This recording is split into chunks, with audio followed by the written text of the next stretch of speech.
So guys, जैसा कि हमने पिछले एपिसोड में देखा कि नेदरवर्ल्ड के लोग शियाओ को मारना चाहते थे, साथ ही वो सुप्रीम ट्रेजर को भी हासिल करना चाहते थे जो इसी मेडिसिन फॉरेस्ट में मौजूद था। शियाओ समझ गया था कि नेदरवर्ल्ड के लोग इस बार पूरी तैयारी के साथ आए हैं, क्योंकि वो जिन भी लोगों को मार रहा था उनकी बॉडी काला धुआं छोड़ रही थी ताकि उसे ट्रेक किया जा सके। पर शियाओ एशियन अनडेड रीजन की तरफ प्रवेश कर गया था। शियाओ को हेवनली डीटी ट्री नजर आया था, जिसे पाने के लिए वो तेजी से आगे बढ़ा, पर वो ट्री वहां से गायब हो गया था। इसीलिए शियाओ अपनी डिवाइन आई का इस्तेमाल करता है, जिससे वो उस हेवनली ट्री को तेजी से भागते हुए देखता है। उसकी स्पीड इतनी फास्ट थी कि शियाओ भी हैरान रह गया था और अब उसे पकड़ने के लिए तेजी से टेलीपोर्ट होकर आगे पहुंच जाता है। पर वहां पर काफी ज्यादा मात्रा में डेथोरा मौजूद था। शियाओ समझ जाता है कि जरूर इस चट्टान के नीचे कुछ गड़बड़ है। तभी एक तेज स्लेज से उस पर वार होता है। शियाओ स्लेज से बच जाता है। उस पर नेदरवर्ल्ड के एक ग्रुप ने हमला किया था, जिसमें से एक 9 आई थी जो सेल्फ रिलीज रियल्म में था। वो कहता है कि नौजवान लड़के, तुम्हारा इतना ज्यादा घमंड करना अच्छी बात नहीं है। इतिहास गवाह है कि ज्यादातर जीनियस वक्त से पहले ही मारे जाते हैं, इसीलिए चुपचाप सरेंडर कर दो, शायद तुम्हारी जान बख्श दी जाए। शियाओ अपनी सोट को बाहर निकाल लेता है और कहता है कि बुड्ढे, तू अपनी उम्र का दोस्त मत जमा। अगर मुझे पकड़ना है तो कोशिश करके देख ले और अपनी बकवास बंद कर। तो वो जोर से हंसने लग जाता है। उसके साथ मास्टर येलो बियर्ड भी मौजूद था। वो कहता है कि तू इतना ज्यादा गुस्ताखी कर रहा है लड़के, वाकई तेरा घमंड आसमान छू चुका है। और वो नेदरवर्ल्ड के लोग उसे चारों तरफ से घेर लेते हैं और कहते हैं कि अगर हमारे सुप्रीम बिंग ने तुम्हें जिंदा पकड़ने का आदेश न दिया होता तो अब तक तेरी राख भी उड़ चुकी होती। और वो यूनिवर्स स्पेशल डिवाइन टेक्निक को एक्टिवेट करता है। शियाओ अपनी डालू इमॉर्टल सोर्स से सिर्फ एक बार करता है और उसकी स्पेशल टेक्निक को तोड़ देता है। नेदरवर्ल्ड के सभी लोग एक साथ एक फॉर्मेशन बनाकर शियाओ पर लगातार चारों तरफ से हमला करने लग जाते हैं, पर शियाओ उन हमलों से बचकर तेजी से उन पर हमला करने लगता है। पर तभी एक हमला एक चट्टान से जाकर लगता है और एक तेज एक्सप्लोजन होता है, जिससे वो चट्टान टूट जाती है और काफी भारी मात्रा में डेथोरा चारों तरफ फैलने लगता है और एक तेज रोशनी भी निकलती है। नेदरवर्ल्ड के लोग भी काफी डर जाते हैं कि आखिर ये क्या है। यह डेथ ओरा इतना ज्यादा भयानक था कि वो 9 आई और येलो बियर्ड प्रैक्टिशनर भी डर जाते हैं और बोलते हैं कि अनडेड रीजन की एनर्जी यहाँ पर कैसे नजर आ रही है। वो डेथोरा पूरी जगह को कवर कर लेता है और कहा जाता है कि जब इस तरह का डेथोरा तेज रोशनी के साथ फैलता है तो अनडेड नाइट सामने आने वाला होता है। और ऐसा कहा जाता है कि ये ना तो इंसान होते हैं और ना ही लाश, बल्कि ये एशियन अनडेड रीजन में दफन होते हैं और इनमें दुनिया हिला देने वाली ताकत होती है, जिससे विदेशी लोग के मेंबर भी इनसे डरते थे। और उस एनर्जी के बीच से अब एक कॉफिन निकलकर सामने आ जाता है। येलो बियर्ड अपने सभी साथियों से बोलता है कि सब शांत खड़े रहो और अपनी सांसें रोकर रखो। पर वो कॉफिन खुलने लगता है और उसके चारों तरफ आत्माएं मंडरा रही थी, जिसे देखकर हर कोई डर गया था। और उस ताबूत से एक अनडेड नाइट बाहर निकलने लगता है, जो अपनी विटेलिटी डेप्रीवेशन टेक्निक को एक्टिवेट करता है, जो अनडेड नाइट की फॉरबिडन पावर थी, जिससे वहां मौजूद नेदरवर्ल्ड के लोगों का खून खोलने लगता है और उनकी बॉडी कुछ ही पलों में जलकर राख हो जाती है। नेदरवर्ल्ड के बाकी दोनों मेंबर प्रोटेक्शन बैरियर को एक्टिवेट कर लेते हैं और शियाओ ने भी प्रोटेक्शन बैरियर को एक्टिवेट कर लिया था। वो सोचता है कि इन अनडेड नाइट ने इन लोगों को इतना डरा दिया है, न जाने इस ताबूत के अंदर छिपा अनडेड नाइट कितना पावरफुल होगा। और अब वो अनडेड नाइट अपने कॉफिन से पूरी तरह बाहर निकल आया था, जिससे बाकी के नेदरवर्ल्ड के मामूली पेटिशनर तुरंत मारे जाते हैं। शियाओ भी परेशान हो जाता है, क्योंकि इस अनडेड नाइट की स्ट्रेंथ इतनी टेरिफाइंग थी कि वो पलटवार नहीं कर पा रहा था। और शियाओ मौका पाकर नेदरवर्ल्ड के एक सोल्जर पर अपनी सोल सर्च टेक्निक का इस्तेमाल करता है, जिससे उसे नेदरवर्ल्ड के लोगों का प्लान पता चल जाता है कि वो शियाओ को पकड़कर मेंग तियानजेंग को बाहर आने पर मजबूर करना चाहते हैं। शियाओ गुस्से में उस नेदरवर्ल्ड के सोल्जर को मार देता है और कहता है कि ये लोग मुझे मोहरा बनाकर ग्रेट रेडर को फंसाना चाहते हैं। और अब शियाओ इमोर्टल सूत्र का इस्तेमाल करता है, जिससे वो उस अनडेड डेथ ओरा से बचने में कामयाब हो जाता है और वहां से दूर हटने लगता है और कहता है कि इससे पहले ये मुझे देख ले, मुझे तुरंत यहाँ से निकलना चाहिए। येलो बियर्ड कहता है कि ये अनडेड नाइट अभी तक पूरी तरह से बाहर नहीं आया है और इसकी ताकत इतनी भयानक है, पर वो छोकरा भाग रहा है। तभी वो अनडेड नाइट उठ खड़ा होता है और तेजी से उन दोनों नेदर नेदरवर्ल्ड के लोगों को मारने के लिए आगे बढ़ता है। येलो बियर्ड खुद को बचाने के लिए 9 आई को आगे कर देता है, जिससे वो तुरंत मारा जाता है। अनडेड नाइट उसे धूल में बदल देता है। येलो बियर्ड तेजी से भाग रहा था, पर अनडेड नाइट अपने डेथ ऑरा को फैलाकर उस पर हमला करने लगता है। वो प्रोटेक्शन बैरियर को एक्टिवेट करने की कोशिश करता है, पर अनडेड नाइट उसे आसानी से मार डालता है। अब उसने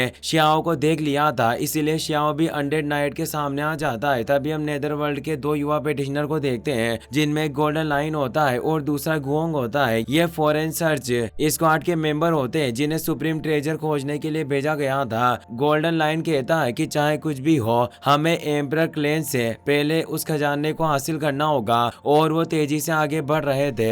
तभी वो तेज एनर्जी को देखकर रुक जाते हैं, क्योंकि वांग उस अनडेड नाइट से बचकर भागने की कोशिश कर रहा था, पर वो उसका पीछा नहीं छोड़ रहा था। गोल्डन लाइन परेशान हो जाता है और कहता है कि ये तो वही हुआंग है, लेकिन उसके पीछे कौन पड़ा है। गुओंग उसे कहता है कि तू बिल्कुल भी उसके करीब मत जाना, क्योंकि ये अनडेड नाइट है, और एक बार ये अनडेड नाइट किसी के पीछे पड़ जाता है तो उसका मरना तय होता है। उसकी लाश का एक टुकड़ा भी नहीं बचता। इस पर गोल्डन लाइन कहता है कि ये तो बहुत बुरा हुआ, क्योंकि 5 सुप्रीम ने उसे जिंदा पकड़ने का आदेश दिया था। गुओंग कहता है कि वांग को पकड़ना हमारी जिम्मेदारी नहीं है, हमारा काम सिर्फ खजाना खोजना है, इसीलिए मुसीबत मत लो। गोल्डन लाइन चिल्लाते हुए कहता है कि वांग जल्दी भाग, कहीं तू यूं ही मत मर जाना। शियाओ उसकी आवाज सुनकर रुक जाता है। तभी वो अनडेड नाइट उसे घेर लेता है और उसे वोटेस के अंदर फंसा लेता है। शियाओ अपने डालो इमोर्टल स्वॉर्ड को बाहर निकाल लेता है। जैसे ही अनडेड नाइट उसे इमोर्टल स्वॉर्ड को देखता है, वो अटैक करना बंद कर देता है और सिर झुकाकर उसे सम्मान देता है। यह देखकर गोल्डन लाइन हैरान हो जाता है कि आखिर एक अनडेड नाइट वांग के आगे झुक कैसे सकता है। गुओंग भी कुछ समझ नहीं पा रहा था, पर शियाओ को लगता है कि इसने मुझे अपना मालिक मान लिया है, इसीलिए उसे कहता है कि अब जब तुमने मुझे पहचान ही लिया है तो तुम पीछे क्यों नहीं हट जाते। पर जैसे ही शियाओ इमोर्टल स्वॉर्ड को अंदर रखता है, वो अनडेड नाइट फिर से बेकाबू हो जाता है। शियाओ हैरान हो जाता है और कहता है कि यह तो किताब के पन्नों से भी तेजी से रंग बदल रहा है। वो फिर से इमोर्टल स्वॉर्ड निकाल लेता है, जिससे उस अनडेड नाइट को अपनी पिछली जिंदगी दिखाई देती है, जिसमें वो एक फेरी मॉडल हुआ करती थी। उसे फ्यूचर का एक विजन भी दिखाई देता है, जिसमें वो वांग को कॉफिन पर बैठा हुआ देखती है और वो अनडेड रियल्म की भाषा में कुछ कहकर उसे सम्मान देती है। शियाओ समझ जाता है कि इस स्वॉर्ड की वजह से मुझ पर हमला नहीं कर रही। आखिर इस स्वॉर्ड का क्या रहस्य है जिससे अनडेड नाइट भी इससे इतना डरते हैं। वो अनडेड नाइट कहती है कि इस स्वॉर्ड ने तुम्हें नहीं मारा, मतलब फिलहाल के लिए इसने तुम्हें चुन लिया है, इसीलिए अपना ख्याल रखना। और वहाँ से जाने लगती है। गुओंग अपने साथियों से कहता है कि मैंने अपने साथी एल्ड्रा को इन अनडेड नाइट की खबर दे दी है, हम ज्यादा समय बर्बाद नहीं कर सकते, हमारे लिए अभी खजाना ढूंढना ज्यादा जरूरी है। शियाओ सोचता है कि अगर मैं डालू इमोर्टल स्वॉर्ड की मदद से इस अनडेड नाइट को अपने साथ कर लूं, तो मैं उन सभी विदेशी दुश्मनों को आसानी से खत्म कर सकता हूं जो मुझे मारने के लिए यहाँ आए हैं। और उस अनडेड नाइट को रोकते हुए कहता है कि क्या तुम्हें ये जानने की इच्छा नहीं है कि आखिर ये स्वॉर्ड मेरे पास कैसे आई। जिस पर वो कहती है कि तुम इस अनंत सफर के मात्र एक छोटे से पड़ाव हो, जब तुम्हारा समय खत्म हो जाएगा तो ये खुद ही चली जाएगी। शियाओ कहता है कि तुम्हारा इस अनडेड भूमि से आना बेकार है, अगर तुमने यहाँ कोई महान काम नहीं किया, विदेशी दुश्मन मेरे पीछे पड़े हैं, और अगर तुम ऐसे ही चली गई तो क्या ये इस तलवार का अपमान नहीं होगा। ये सुनकर वो अनडेड नाइट रुक जाती है और पूछती है कि आखिर ऐसा क्यों होगा। इस पर शियाओ कहता है कि तुम हमेशा जमीन के नीचे रहती हो, शायद तुम्हें पता नहीं, लेकिन आज की दुनिया बहुत बदल चुकी है। लुटेरों के कुछ ग्रुप हैं जो सिर्फ कब्रें खोदते हैं और खजाने व लाशें चुराते हैं। अनडेड नाइट कहती है कि इससे उसका क्या लेना देना। तब शियाओ उसके करीब आकर कहता है कि उन 2 ग्रुप्स में से एक का नाम एन लान है और दूसरे का यूटुवो है।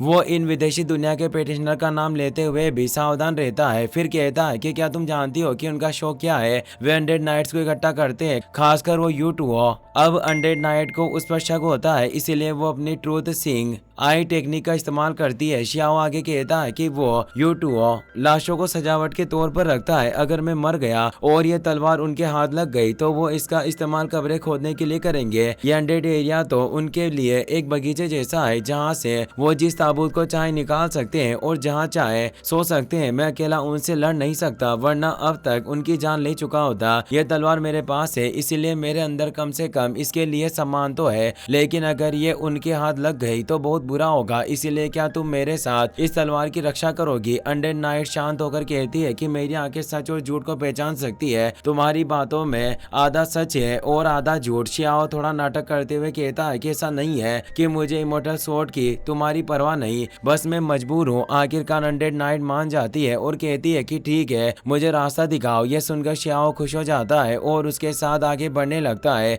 अब वो दोनों डिवाइन मेडिसिन माउंटेन रेंज के बॉर्डर पर पहुंचते हैं, जहां नेदरवर्ल्ड के लोग मौजूद थे। शियाओ तेजी से उन पर हमला करता है और कई दुश्मनों को खत्म कर देता है, लेकिन दुश्मनों की संख्या बहुत ज्यादा थी, इसीलिए वो अनडेड नाइट को बुलाता है और फिर अनडेड नाइट अपनी भयानक ताकत से उन सभी दुश्मनों को आसानी से खत्म कर देती है। अब शियाओ के पास एक ऐसा खतरनाक साथी था जिससे उसके दुश्मनों के लिए हालात और भी मुश्किल होने वाले थे। इसी के साथ ये एपिसोड यहीं खत्म हो जाता है। अगर आपको ये वीडियो पसंद आया हो तो इसे अपने दोस्तों के साथ शेयर करें, साथ ही इस वीडियो को लाइक करें और चैनल को सब्सक्राइब जरूर कर लें। Thanks for watching.